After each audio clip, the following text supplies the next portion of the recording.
Public studio से आप देख रहे हैं महाभारत। आपके साथ मैं हूं सुचरिता कुकरेती। पाकिस्तानी सेना ने आज तक हर जंग हारी है। पाकिस्तानी सेना आखिर कर क्या रही है, ये हम नहीं कह रहे हैं, ये पाकिस्तान की संसद में कबूलनामा है जो अब खुलकर सामने आ गया है। यानी पाकिस्तानी सेना के सिर्फ हसीन सपने रहे हैं 1947 से अब तक कि एक बार भारतीय सेना को वो धूल चटाए, लेकिन वो हसीन सपने ही रहे हैं। यानी पाकिस्तानी सेना का ये हार वाला बायोडेटा पाकिस्तान की संसद में ही सामने आ गया। इसी पर आज की महाभारत। पहले ये रिपोर्ट।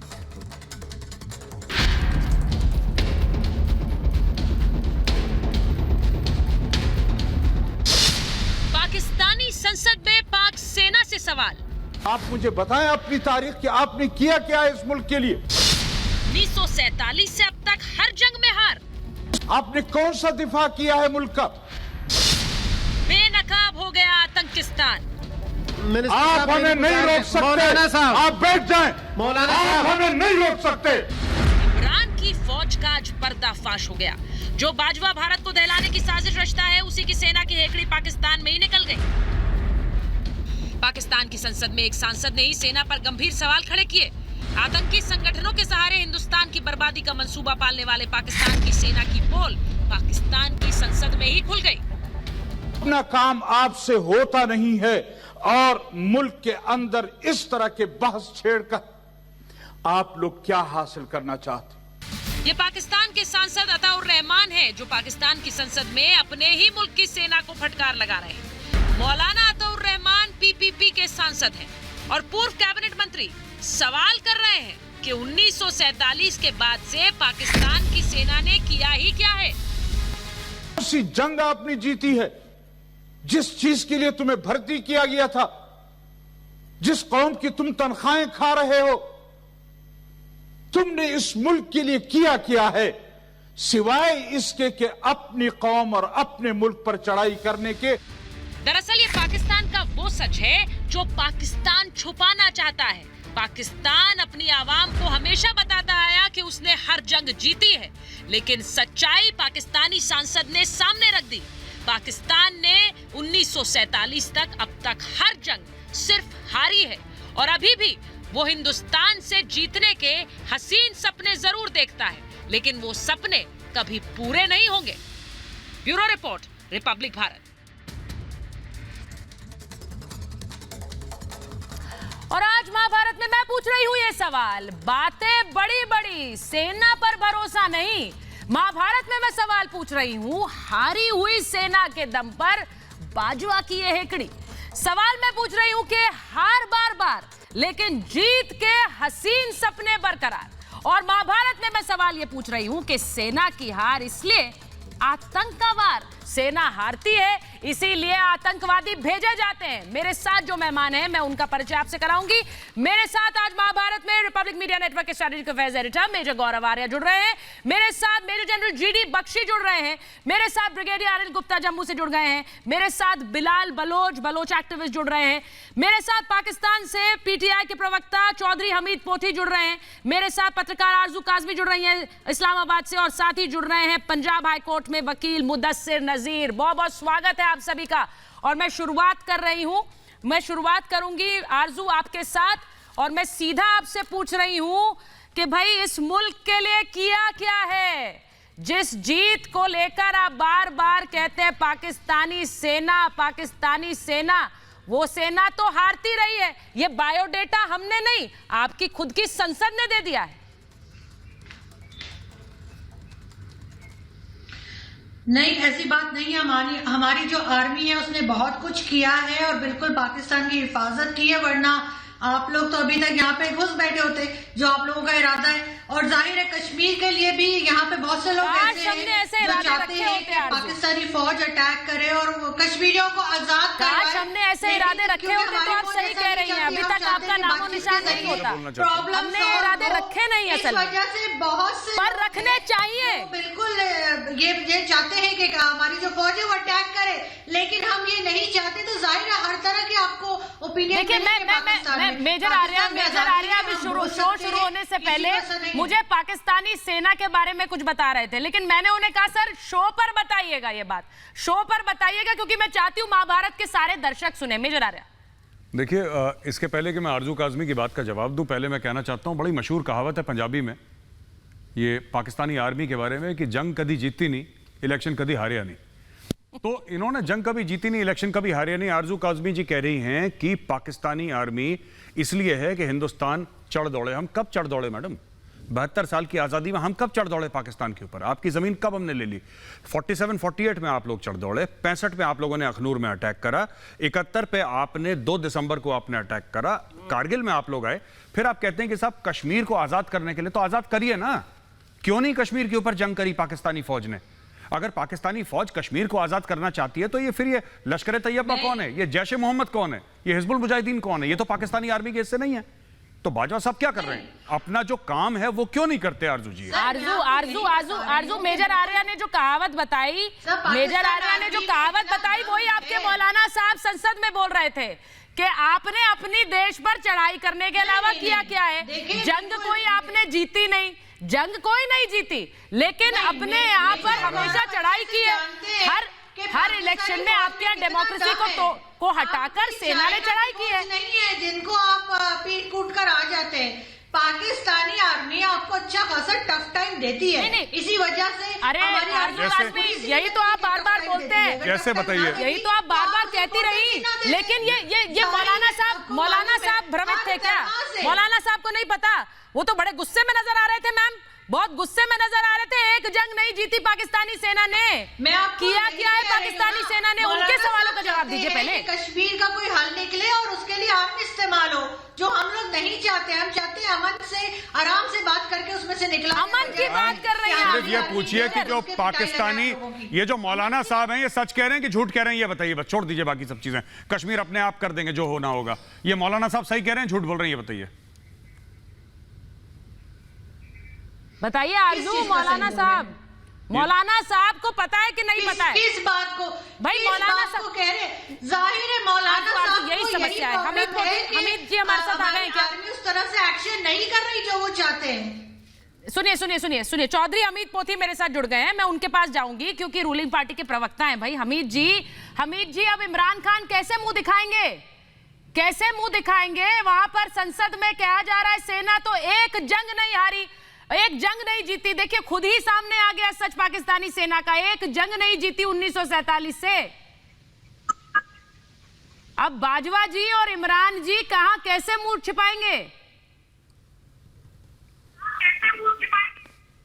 मैं आपसे गुजारिश करूं कि टाइगरों के मुंह कभी नहीं छुपते। इमरान खान एक टाइगर है और दुनिया उसको जानती है।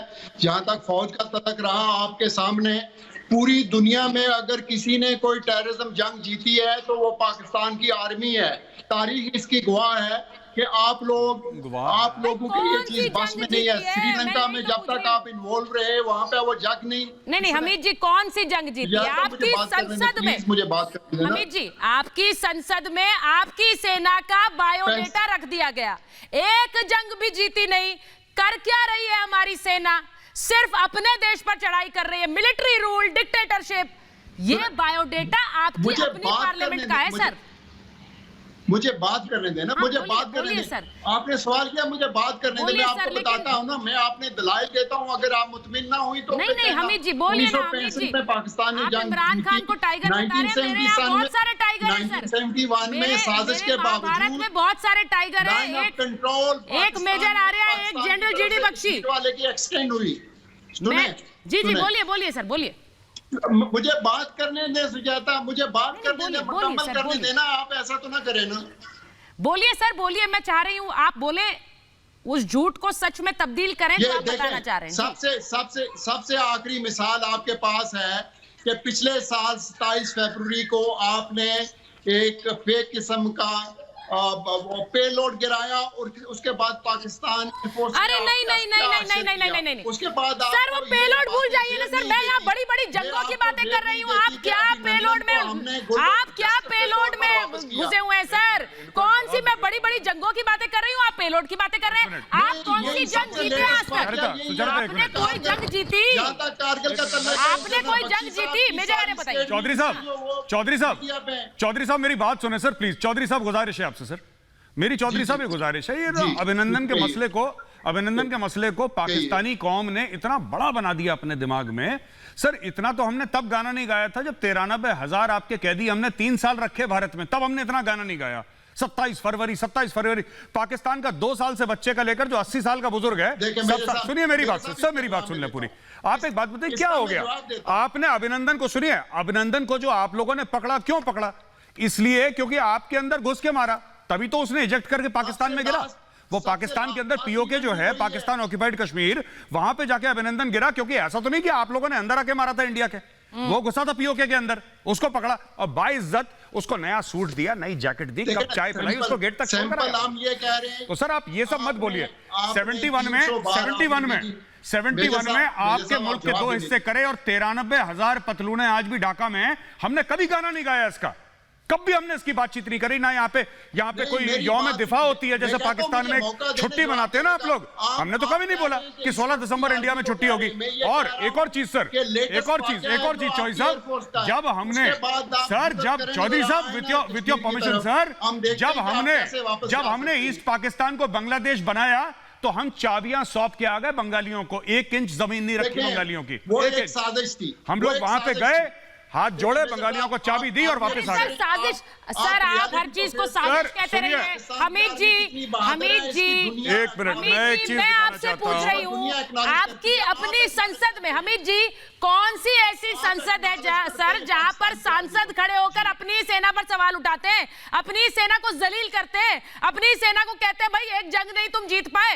कौन सी संसद है सर? मुझे एक देश का नाम बता दीजिए हमीद जी, कौन सी संसद है जहां अपनी सेना को जलील किया जाता है? जलील इसलिए किया जाता है क्योंकि वो उस लायक है।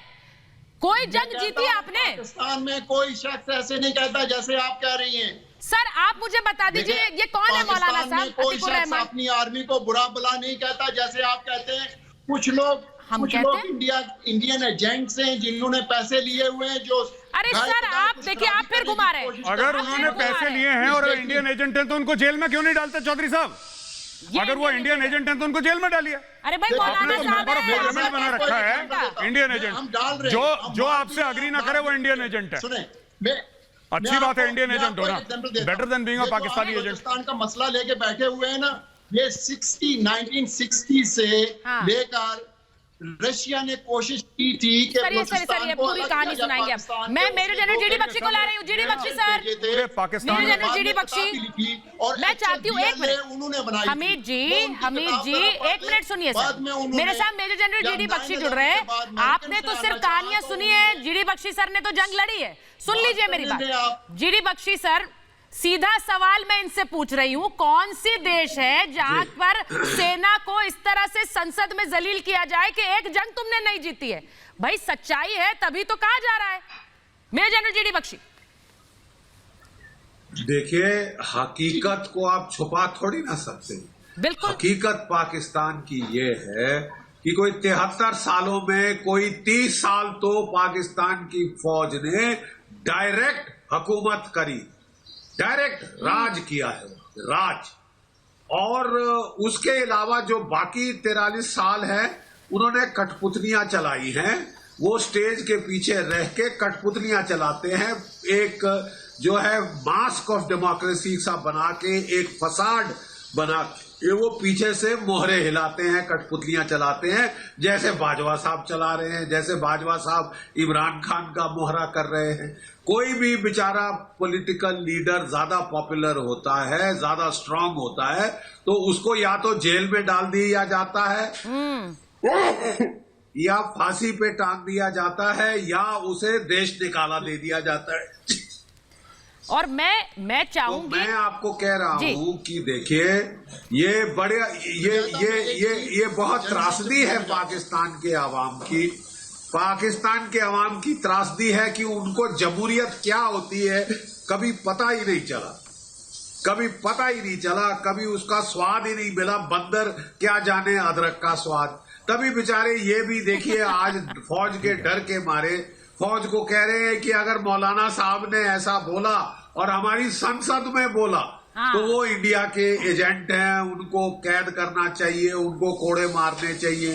वो जियाउल हक के टाइम में तो कोड़े लगते थे इनको बेचारों को, जो भी फौज के खिलाफ बोलता था। लेकिन मेरा दिल बहुत एक्चुअली मुझे बहुत दया आती है ये पाकिस्तान के आवाम की हालात देखकर कि 73 साल में 30 साल तो फौज का डायरेक्ट राज और बाकी 43 साल जो है वो इनडायरेक्ट राज, लेकिन राज फौज का। ये और जो मौलाना फौज राजपाट करेगी वो लड़ नहीं सकती। मैं ये मौलाना जो अताउर फौज रहमान को राजपाट इंडियन एजेंट करेगी बता वो दिया लड़ नहीं सकती। वो लड़ाई के हालात आपने मैदान में देख लिए, जंग के मैदान जंग में। ये एक इन्होंने जो कहावत कही मेजर जनरल जीडी बख्शी ने, हालांकि ये सिर्फ कहावत है, इसे कहावत की तरह लिया जाए। बंदर क्या जाने अदरक का स्वाद, बंदर क्या जाने अदरक का स्वाद, कहावत उन्होंने कही है, लेकिन बहुत कुछ कह रही है ये कहावत। नजर साहब मुदस्सिर नजर साहब, बहुत कुछ कह रही है ये कहावत। जो चीज कभी चखी नहीं उसका स्वाद नहीं पता है, पता ही नहीं है वो लगती कैसी है, और इसीलिए अब बॉम्बार्डमेंट खुद के घर में हो रही है सेना पर।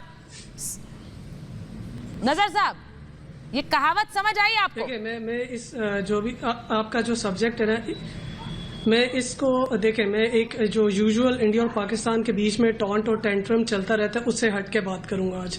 बिकॉज जब भी प्रोग्राम्स होते हैं तो हम एक दूसरे के ऊपर लफ्जी गोलाबारी भी बहुत करते हैं। मेरा ये पॉइंट ऑफ व्यू है कि इतने सालों में जंग जीती हारी, किसने शुरू की किसने नहीं की, इस जंग से अचीव क्या किया दोनों कंट्रीज ने। अगर 1947 में इंडिया के 2 टुकड़े हुए थे, बाद में 3 हो गए।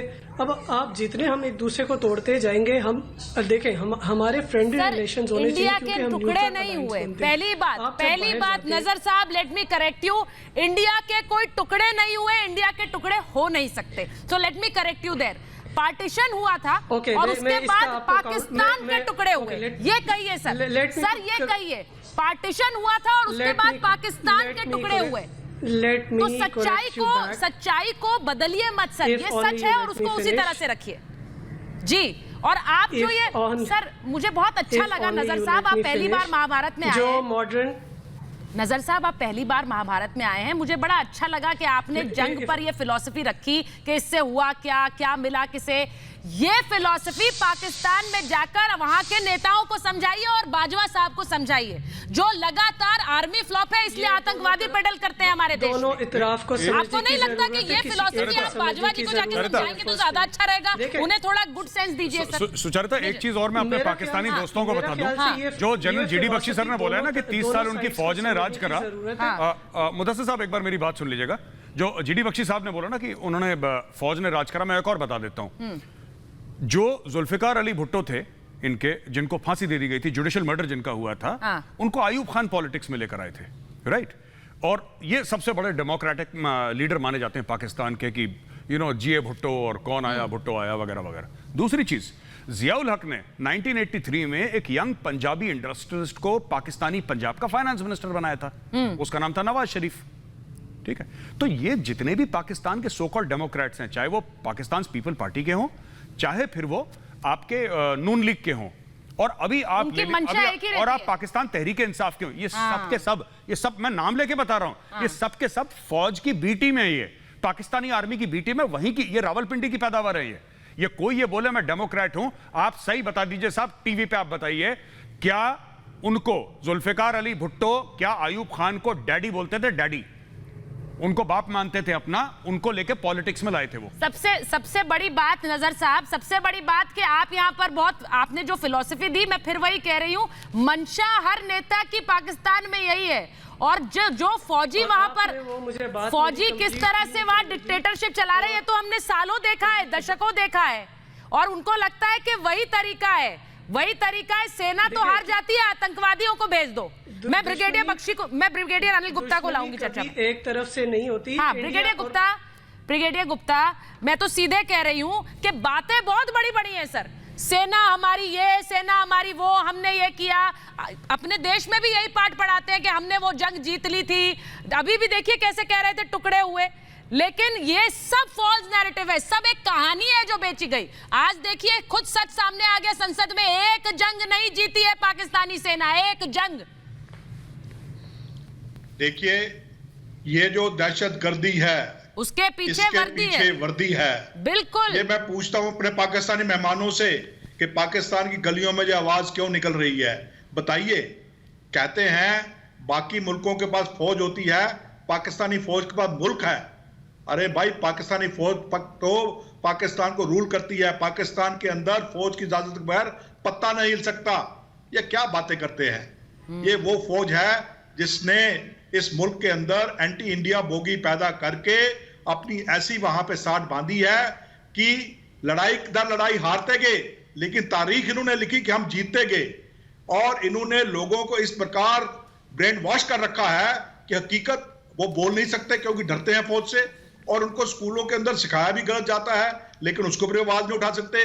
और आज वही फौज सवाए वहां पे दहशतगर्दी पैदा करने के और बाकी कौमों के ऊपर अत्याचार करने पे, चाहे बलूच हो, चाहे सिंधी हो, चाहे गिलगित बाल्टिस्तान के लोग हो, चाहे पीओजेके के लोग हों, उनके ऊपर अत्याचार करने के अलावा पाकिस्तानी फौज ने कुछ नहीं किया। देखिए कारगिल लड़ाई के बाद चलाएंगे उस टाइम पे मुझे टाइपो कारगिल लड़ाई के बाद पाकिस्तान में आवाज उठना शुरू हुई थी कि ये फौज किस काबिल है। और जब उसामा बिन लादेन को आके पाकिस्तान मिलिट्री एकेडमी काकुल के पास आके वहां पे अमेरिकी मार के, तब तो पाकिस्तानी फौज इतनी शर्मनाक हो गई थी कि पाकिस्तानी फौज अपना मुंह दिखाने लायक नहीं रही थी पाकिस्तान के अंदर। पर फिर भी फौज का दबदबा इतना था कि उसके खिलाफ के बोल नहीं सका। जिसने बोलने की कोशिश की उसको जा गोली मार दी गई, जा उसको जेल में भेज दिया गया।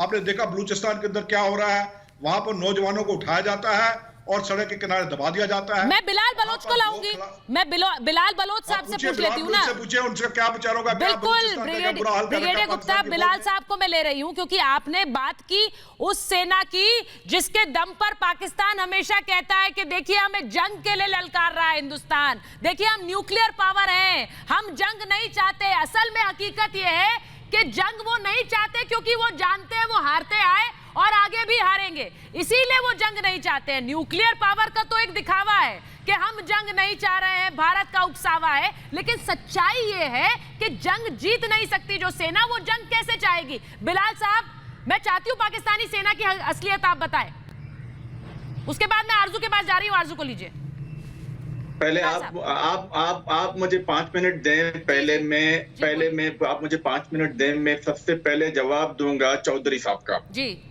जो गुराया साहब ने कहा, जो भी गुराया साहब ने जुल्फकार अली भुट्टो का नाम लिया, उससे पहले मैं जाता हूं और आप लोगों को शायद ये सुन के ताज्जुब होगा कि पाकिस्तान का पहला रॉ एजेंट, पहला गद्दार कोई और नहीं, बानी पाकिस्तान कायदे आजम मोहम्मद अली जिन्ना की बहन फातिमा जिन्ना थी। उसको मैंने गद्दार नहीं बोला। गद्दार, चौधरी साहब सुन लें, कान खोल के सुन लें कि पहला गद्दार पाकिस्तान का कौन था। मैंने कहा किसी फौजी जनरल अयूब खान ने पहला गद्दार पाकिस्तान का फातिमा जिन्ना को ठहराया है। वो किताबों में है, तारीख में है, ये सब पाकिस्तानी सुन रहे हैं, सबको पता है, कोई बोलता नहीं है। जो भी एक्ट की बात करे, ये 1965 की बात कर रहा हूं, जिस वक्त आपके यहां फौज की हुकूमत थी, उस वक्त आपके फौजी जनरल ने फातिमा जिन्ना को बोला यू आर रॉ एजेंट एंड यू आर गद्दार।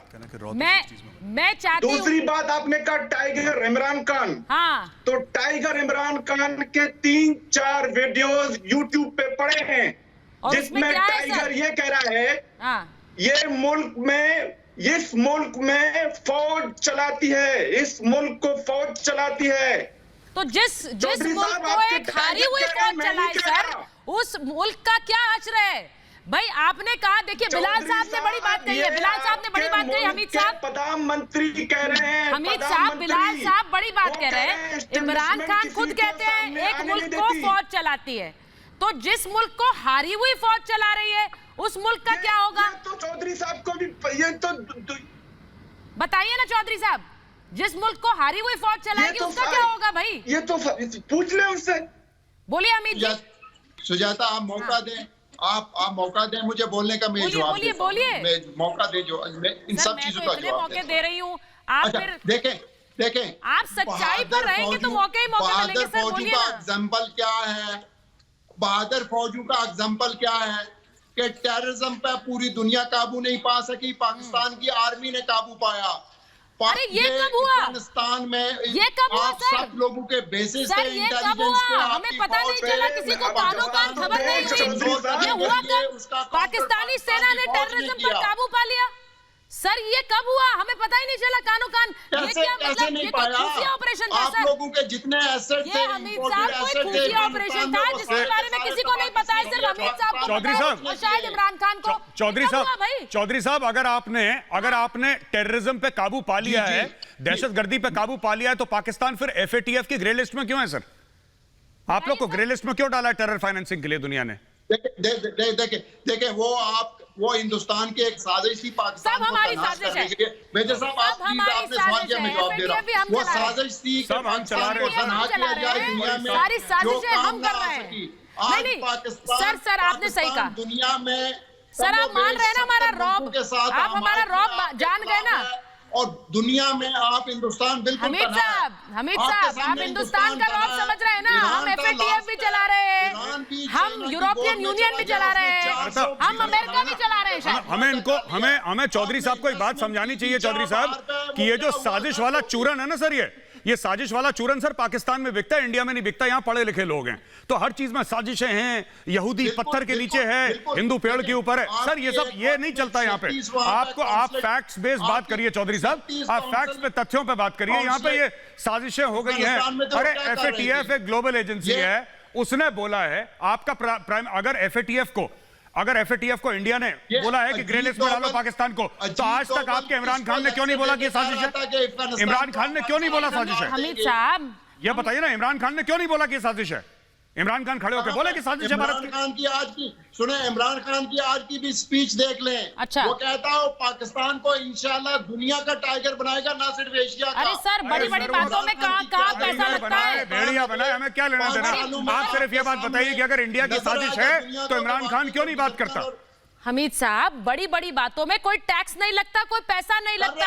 आपने इमरान खान को टाइगर बना दिया, इमरान खान ने पाकिस्तान को टाइगर बना दिया। वो तो कभी भी करते रहिए सर। इमरान खान की यूनाइटेड नेशन की स्पीच निकाल के देखिए। हमीद साहब मुझे नहीं सुननी वो स्पीच सर, मुझे नहीं सुननी है वो स्पीच। हमीद साहब मुझे बस ये बता दीजिए, जो सीक्रेट ये ऑपरेशन हुआ जिसमें आतंकवाद का खात्मा कर दिया पाकिस्तानी आर्मी ने, ये सर सीक्रेट ऑपरेशन के बारे में जानकारी दीजिए ना सर। ये नहीं पता हमें कि पाकिस्तानी आर्मी ने आतंकवाद का खात्मा कर दिया और हमें पता ही नहीं है। ज़र्ब मोमिन रद्दुल फसाद, ये सब ज़र्ब मोमिन रद्दुल फसाद, कुछ नहीं है। ये नॉर्थ वजीरिस्तान और ट्राइबल एरियाज में इन्होंने फाइटर एयरक्राफ्ट से आम शहरियों को मारा है। इन्होंने अपनी पॉपुलेशन को मारा है। और यही चीज, एक मिनट सुचारिता, ये इमरान खान की बड़ी पैरवी कर रहे हैं। इनसे पूछिए, इमरान खान जब प्राइम मिनिस्टर नहीं थे, जब इमरान खान प्राइम मिनिस्टर नहीं थे, तो इमरान खान ने यही बोला कि यही फौज है पाकिस्तानी फौज। उनके वीडियो हैं, इमरान खान ने बोला यही फौज है जो बलोचों पे जुल्म करती है, यही फौज है जो ट्राइबल एरियाज में जुल्म करती है, यही फौज है जो डिसअपीयरेंसेस करती है। सर इमरान खान वही फौज है जो हमेशा हारती है। का वीडियो यूट्यूब में मौजूद है सर। मैं आरजू से पूछ लेती हूँ। पूछिए, इमरान खान आरजू के पास जा रही हूँ, फिर GD बख्शी सर मैं आपके पास आऊंगी। आरजू, ये सीक्रेट ऑपरेशन के बारे में पाकिस्तानी आवाम को पता है? जब आतंकवाद का खात्मा कर चुकी है पाकिस्तानी सेना, हमें तो पता नहीं है। आप लोग जूझ नहीं रहे होंगे अब आतंकवाद से, क्योंकि सब तो खत्म हो गया। पाकिस्तानी आर्मी ने सबका खात्मा कर दिया है। नहीं, कहीं ना कहीं जाहिर है पाकिस्तान आर्मी को अभी भी अलर्ट रहना होगा। लेकिन एक चीज मैं यहाँ पे बख्शी सर से पूछना चाहूंगी, क्योंकि वो 71 वॉर में थे, जो कि मुझे लेफ्टिनेंट जनरल अमजद शोएब साहब ने बताया है कि आरजू आप सवाल पूछेंगे। एक मिनट आरजू आप सवाल पूछेंगी बाद में, पहले मुझे ये बताइए। नहीं, आप डाइग्रेस कर रही हैं। मैं सवाल पहले नहीं आरजू मुझे ये बताइए, जो बात हमीद साहब बड़े फक्र से कह रहे हैं कि सब आतंकवाद का खात्मा कर दिया पाकिस्तानी आर्मी ने, ये सच्चाई है क्या? ये सच है क्या? आपको पता है सारा आतंकवाद खत्म हो गया है पाकिस्तान में? बिल्कुल जाहिर है, हम उसमें से निकले हैं, बिल्कुल हम निकले हैं उस टेररिज्म में से, वरना कितने ज्यादा ब्लास्ट हो रहे थे हमारे यहाँ। अब बहुत कम हो गए हैं, बहुत कम परसेंटेज रह गई है। अच्छा। जो हम अब देखते हैं हमारे बलूचिस्तान में या केपी के क्योंकि कभी होता है, लेकिन ये कि पहले आपको मालूम है कि बहुत ज्यादा होते थे, तो जाहिर है पाकिस्तान आर्मी ने कंट्रोल किया है ना। ये पाकिस्तान आर्मी ने खात्मा कर दिया टेररिज्म का। उसको कहा एक्सपोर्ट कर दो भाई, पाकिस्तान में नहीं, बाहर जाओ, बाहर घुसपैठ। आज वो संसद में एक और बयान है एक और सांसद का, जिन्होंने कहा कि सेना सपोर्ट करेगी, सेना सपोर्ट करेगी, आप जाइए आतंकवाद को बढ़ावा दीजिए, वो भी बयान है। भाई आपके सांसद अजब अजब बयान दे रहे हैं आजकल पार्लियामेंट में। मैं उस पर मैं एक बार वो बयान सुनाना चाहती हूँ। एक मिनट आरजू मैं एक बार मौलाना साहब का वो बयान आपको फिर से सुनाना चाहती हूँ। मैं चाहती हूँ मेरे पाकिस्तानी पैनलिस्ट सुने, उसके बाद मैं मेजर जनरल जीडी बख्शी के पास जा रही हूँ। एक बार सुनाते हैं एक बार सुनाते हैं मौलाना साहब क्या कह रहे हैं पाकिस्तानी संसद के अंदर। कौन सी जंग आपने जीती है? जिस चीज के लिए तुम्हें भर्ती किया गया था, जिस कौम की तुम तनख्वाहें खा रहे हो, तुमने इस मुल्क के लिए किया है सिवाय इसके कि अपनी कौम और अपने मुल्क पर चढ़ाई करने के। मेजर जनरल जीडी बख्शी, मैं आपसे सिर्फ एक चीज पूछूंगी सर, आपको कोई ऐसा मुल्क पता है जहां पर इस तरह से आर्मी को जलील किया जाता है संसद के अंदर? नहीं, देखिए, जब आर्मी ऐसी हरकतें करे जो कि जलील होने लायक हैं, तो फिर आप लोगों का मुंह कैसे बंद कर सकते हैं? You can fool all the people some of the time, some of the people all the time, but you can not fool all the people all the time. मैं बताना चाहता हूं कि पाकिस्तानी फौज की एक खसूसियत है कि जो चीफ बन जाता है वो समझता है कि I am God's gift to mankind, मैं अल्लाह का तोहफा हूं पूरी दुनिया को, और वो रिटायर ही नहीं होना चाहता। बड़ी मुश्किल से धक्के मार के राहिल शरीफ साहब को सऊदी अरेबिया भेजा गया।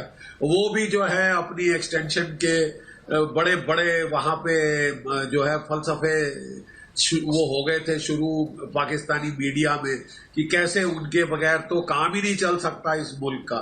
तो उनको किसी तरह काफी पैसे दे के बोला गया कि आप सऊदी अरेबिया में चले जाइए, आपको ज्यादा पैसे, ज्यादा तनख्वाह मिलेगी।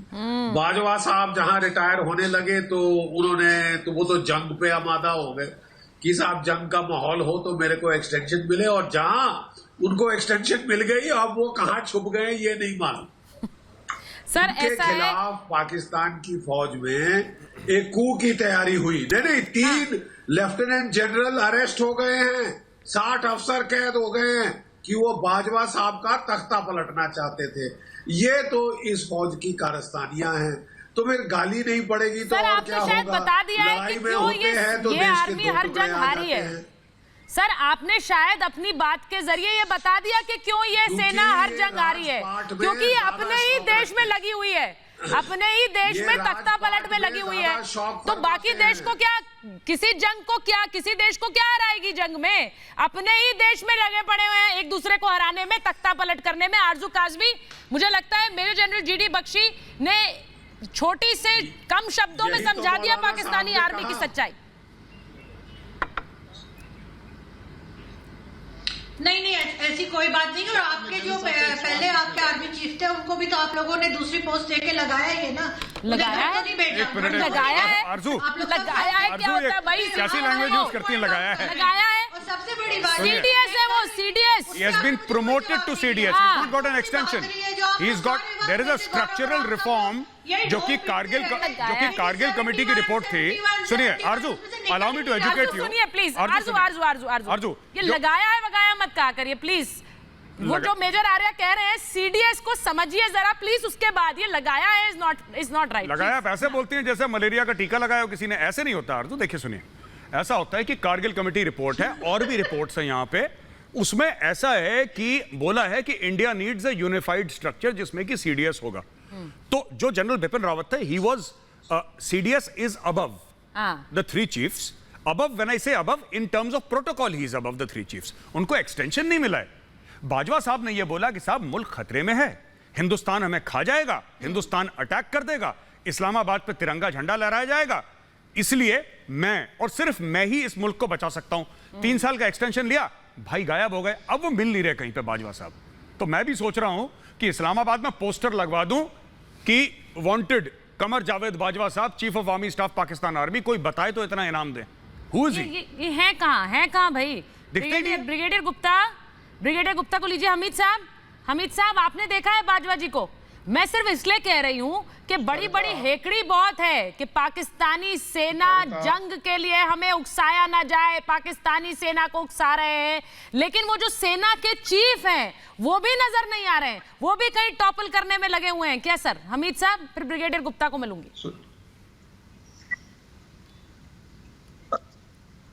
सुजाता, हकीकत ये है कि जो जनरल बाजवा साहब के एक्सटेंशन है वो हुकूमत ने दी और पाकिस्तान के अवाम चाहते थे। वो क्यों चाहते थे कि पाकिस्तान हालत जंग में है, जो आप लोगों ने एग्रेशन पाकिस्तान पे मुसल्लत की हुई है, पाकिस्तान उस पर डिफेंड कर रहा है। जो अफगानिस्तान के जरिए आप टेररिज्म करते रहे, वो पाकिस्तान की हालत जंग में तो पाकिस्तान हमेशा ही रहता है, और वो पाकिस्तान की क्योंकि यही डर दिखाकर आप लोग आर्मी का होल्ड स्ट्रॉन्ग करते हैं पाकिस्तान में। आर्मी चीफ एक्सटेंड करें। आप बार-बार अपनी आवाम से कहते हैं जंग हो जाएगी, आप बार-बार कहते हैं हिंदुस्तान हमारे ऊपर जंग थोपना चाहता है, हम जंग नहीं चाहते। यही सोच तो दे देकर आपने अपने यहाँ पे मार्शल लॉ लगाया, आपने अपने यहाँ पे डिक्टेटरशिप पैदा की। सुजाता, मेरी बात सुने जी, बोलिए।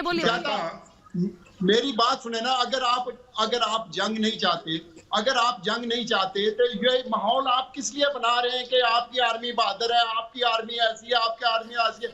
ये जो चाइनीज आर्मी ने वहां पे आगे आई है, आप लोगों ने क्या किया है? कुछ भी नहीं कर सके। और आप पाकिस्तान को हर वक्त ये धमकी देते हैं कि हम आपको तोड़ देंगे, हम आपको फतह कर देंगे। यहाँ पे पाकिस्तान और हिंदुस्तान का साइज देखें कितना बड़ा फर्क है। चौधरी साहब एक बात बताओ, चौधरी साहब एक छोटी सी बात बताऊं। हर समय मुझे लगता था कि चाइना ने पाकिस्तान को एक चीज सिखाई है या कई चीजें सिखाई हैं, लेकिन एक बात तो मुझे माननी पड़ेगी। मैं पाकिस्तानी आर्मी को सैल्यूट करता हूं सर कि पाकिस्तानी आर्मी ने भी एक चीज चाइनीज आर्मी को सिखाई है, अपनी कैजुअलिटीज कैसे छुपाना और डिनाई करना। जो पाकिस्तानी आर्मी ने कारगिल में करा था शर्मनाक हरकत, और उनके जवानों को हमने नमाज जनाजा पढ़ा था, हमने उनको गार्ड ऑफ ऑनर दिया था, हमने पाकिस्तानी डेड बॉडीज जो डेड सोल्जर्स थे उनको बेरी करा था। सर मेरी बात सुन लीजिए। वही अब वॉशिंगटन टाइम्स में, सुनिए, वॉशिंगटन टाइम्स में और दुनिया भर के अखबार में क्या क्या छप रहा है सर? एक बात छप रही है, चीन घबरा गया, चीन ने अपनी कैजुअलिटीज छुपा दी। जो चीनी फौजी मरे थे गलवान में, चीन ने गायब कर दी। एक बंदे का उन्होंने फ्यूनरल नहीं दिखाया। और अगर हमारे 20 भाई शहीद हुए ना, 20 भाई वीरगति को प्राप्त हुए, तो सबने पूरे देश ने 130 करोड़ लोगों ने उनको सैल्यूट करा है। तो ये मत बोलिए कि साहब कुछ नहीं करा। आपने चीन को जो आपके नॉन पंजाबी थे वहां पे, जो आपके नदन लाइट इन्फेंट्री के नॉन पंजाबी थे, आपने उनकी लाशें पड़ी रहने दी। और सुनिए, जो 13 जैक रिफ है ना, 13 जैक रिफ, जो अभी आर्मी कमांडर है northern command general YK Joshi, वो उस समय कर्नल थे वहां पे। He was the CO, commanding officer, lieutenant colonel थे उस वक्त। कारगिल वॉर में वीर चक्र प्राप्त थे उनको। उनकी यूनिट ने पाकिस्तानी फौजियों को ऑनर करा था और पाकिस्तानी फौजियों को दफनाया था, क्योंकि आपने बोला है नॉन पंजाबी, हम इनकी डेड बॉडी नहीं चाहिए। सर क्या बात कर रहे हैं? We know everything. आपको कुछ नहीं पता। सुने नहीं, आप सुने, मैं सुनाऊंगा, आप सुने। आपको कुछ नहीं पता। खिलाफ क्यों प्रोग्राम कर रहे हैं? ब्रिगेडियर गुप्ता को ले रही हूँ। सुनिए हमीद साहब, ब्रिगेडियर गुप्ता, सुनिए ब्रिगेडियर गुप्ता, हमारे यहाँ बहुत पहले, सुनिए हमीद साहब आप भी सुनिए, टीवी प्रोग्राम है हमीद साहब, सुनिए सर, सुनिए। मैं ब्रिगेडियर गुप्ता, हमारे यहाँ बहुत पहले एक सीरियल आता था मुंगेरी लाल के हसीन सपने, वो हम सबने देखा है। कुछ वैसे ही कैसे मुंगेरी लाल नींद से जाग जाता था, सपने ही रहते थे। वही है हसीन सपने पाकिस्तानी आर्मी के। वही सपने के भारतीय आर्मी को कभी तो जंग में हराएंगे, वो हो कभी नहीं पाया।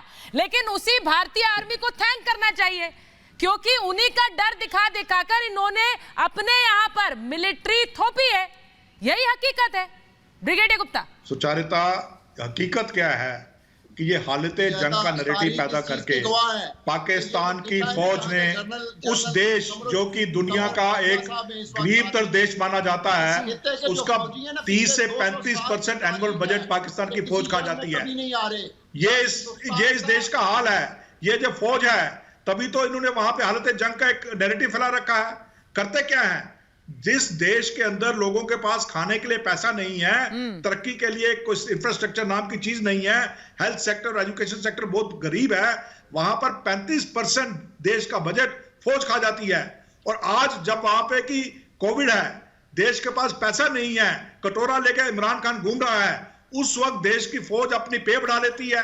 तो आप देखिए, अगर ये अपना इस प्रकार का हवा बना रखा पाकिस्तान की फौज ने, और आईएसआई जो उनका वहां पर पूरा कारोबार चलाती है, डीप स्टेट चलाती है, तभी तो ये लोग यहां बैठ के ऐसा बोलते हैं, क्योंकि इनको इजाजत नहीं है। ये बोलते भी वही है जो पाकिस्तान की फौज कहती है, जो पाकिस्तान की फौज अप्रूव करती है वही 2 लफ्ज यहां बोलते हैं, तीसरा लफ्ज बोल नहीं सकते। तो ये मौलाना साहब आज कैसे बोल गए सर, मैं यही पूछ रही हूँ। मौलाना साहब देखिए, वो संसद के अंदर आईएसआई नहीं आती है ना। मौलाना साहब का देखना बाहर क्या हाल करेंगे, संसद के अंदर तो वो बोल गए। मौलाना साहब प्राइम मिनिस्टर रहे हैं, मौलाना साहब जो है उनके पास, देखिए मौलाना साहब भी एक तिकड़ी का हिस्सा है। पाकिस्तान को जो रूल कर रही तिकड़ी है, मिलिट्री, मुल्ला और मिलिटेंट, उस तिकड़ी का हिस्सा मौलाना साहब। तो इसलिए मौलाना साहब को भी वहां पाकिस्तान के अंदर कुछ ना कुछ एहतराम किया जाता है। लेकिन ये जो लोग हैं यहाँ पे जो स्टूडियो में आते हैं, ये सिर्फ वही स्क्रिप्ट जो उनको दी जाती है, उसके अलावा कुछ नहीं बोल सकते। आरजू को मैंने देखा कितने प्रोग्राम के अंदर बेचारी हंसती रहती है, क्योंकि कुछ बोलना चाहती है पर बोल नहीं सकती, क्योंकि जो लिखा हुआ है वो बोल नहीं सकती है, और जो बोलना चाहती है वो हंस के कह देती है। तो आरजू का भी मैं क्या कहूंगा बेचारी, इसका क्या करें। मैं एक मिनट, मैं आरजू से पूछती हूँ। आरजू, मौलाना अताउर रहमान ने जो कहा, आपको लग रहा है उन्होंने सच कहा? उन्होंने आपकी सेना की सच्चाई सामने रख दी, या मौलाना साहब झूठे हैं? आरजू, देखिए, वो उन्होंने अपने हिसाब से सही कहा होगा, मौलाना साहब को यही लगा अपना हिसाब से क्या होता है Arzoo? This is taking the easy way out. नहीं, this is taking the easy way out Arzoo. कह दिया, आप तो ऐसे नहीं हैं, आप तो ऐसी नहीं हैं, खुलकर बोलिए ना आरजू। अगर वो यही समझते हैं आरजू, आप तो ऐसी नहीं हैं, आप तो खुलकर लाइन लेती हैं। बताइए ना, मौलाना साहब झूठे हैं तो झूठे हैं कहिए। कह दिया भाई, झूठे हैं मौलाना साहब तो बोल दीजिए झूठे हैं। जैसे चौधरी साहब ने बोल दिया कि रॉ के एजेंट है, चौधरी साहब ने साफ बोल दिया कि रॉ के एजेंट है, उनको रॉ से पैसा मिलता है। चौधरी साहब इज वेरी क्लियर। तो आप जरा क्लैरिटी लाइए ना इसमें, आप भी क्लियर हो जाइए इसमें एक बार। मैंने नहीं कहा, मैंने कहा रो ने क्या कुछ मैं बंदे आ यहाँ सकता पे हूँ? छोड़े हुए। जी, जीडी बख्शी सर कुछ ऐड करना चाह रहे हैं। एक minute, major general GD Bakshi बोलिए। देखिए, हमारे बहुत सारे जो पाकिस्तानी आज पैनलिस्ट हैं, वो कह रहे हैं कि आप क्यों पाकिस्तान की फौज को गालियां दे रहे हो। हमारा सिर्फ एक रोना है पाकिस्तान की फौज के साथ कि अपनी अहमियत बढ़ाने के लिए वो जानबूझ पर मुल्क पे खतरा, मुल्क पे खतरा, मुल्क पे खतरा की भेड़िया आया ये जो नारा लगाती रहती है। सारे रिसोर्सेज पाकिस्तान के डिस्प्रपोर्शनेट खा जाती है। यहां तक कि लोग कहते हैं कि other countries have an army, Pakistan they army has a country, मतलब वो ओन कंट्री है कंट्री को। और सारी जंगें पाकिस्तान की फौज ने शुरू की हैं साउथ एशिया में। ये हमारी तकलीफ है पाकिस्तान की फौज के साथ, ये हमारी तकलीफ है, इसलिए हम ये प्रोग्राम कर रहे हैं। जीडी बख्शी सर, ये शुरू क्यों करते हैं जब जीत नहीं पाते? जो है अपनी अहमियत उस मुल्क में बढ़ाने के लिए जंग चाहती है, जंग कराती है, लोगों को मराती है, और फिर उनको दफन भी नहीं करती। ये शुरू क्यों करते हैं सर जब ये जीत नहीं पाते हैं? ये जानते हैं अच्छी तरह से। अब तो खुलकर इनके देश में बोला जाने लगा, भाई कर क्या रही है सेना? यही तो था उन सांसद साहब का बयान, कर क्या रही है सेना? ये चाहते हैं कि इनको आलीशान बंगले मिले, कारें मिले, नौकर चाकर मिले, शानो शौकत मिले। वो कैसे मिल सकता है भारत की थ्रेट के बगैर? बिलाल साहब कुछ बोलना चाह रहे हैं। बिलाल साहब जल्दी से बोलिए। कह के ये लोगों ने पाकिस्तान का बेवकूफ बनाया है पिछले 73 साल 74। टाइगर कह रहे हैं इमरान खान को, और वहां पे टाइगर फ्लॉप हो रहे हैं। टाइगर के दांत ही नहीं है, इस आर्मी के तो दांत ही नहीं है। भाई बिलाल साहब बोलिए। मैं ये कहता हूं कि आप पाकिस्तान में बच्चे से पूछें कि आपके मुल्क के वजीर दिफा का नाम क्या है उसको नहीं मालूम, मगर उससे ये पूछे कि चीफ ऑफ आर्मी स्टाफ का क्या नाम है, वो आपको 6 साल का बच्चा भी बता देगा। This is the difference, this is the difference. और मैं आज अल्फिया कहता हूँ, मैं एक जर्नलिस्ट हूँ, मुझे भी इंडिया के चीफ ऑफ आर्मी स्टाफ के नाम के लिए गूगल टाइप करना पड़ता है, गूगल टाइप करना पड़ता है कि who is the chief of army staff of India. This is the difference. इसलिए बख्शी साहब ने सही कहा कि मुल्कों के लिए फौज बनती है, मगर फौज के लिए पाकिस्तान बना है, फौज के लिए मुल्क बना है। यही बात जो जीडी बख्शी कह रहे हैं, यहाँ फौज के लिए मुल्क बना है। लेकिन अफसोस ये है कि ये फौज कभी कोई जंग जीती नहीं है, और लेकिन जंग जीती नहीं, लेकिन बातें हमेशा बड़ी बड़ी हैं। सोचिए आरजू काज़मी, आप आज बोल नहीं रही थी, खुलकर स्टैंड नहीं ले रही हैं, लेकिन आप भी जानते हैं कि मौलाना साहब सच कह रहे हैं और सच के सिवा कुछ नहीं कह रहे हैं। महाभारत में मेरे पास इतना ही समय था। बहुत बहुत धन्यवाद आप सबका।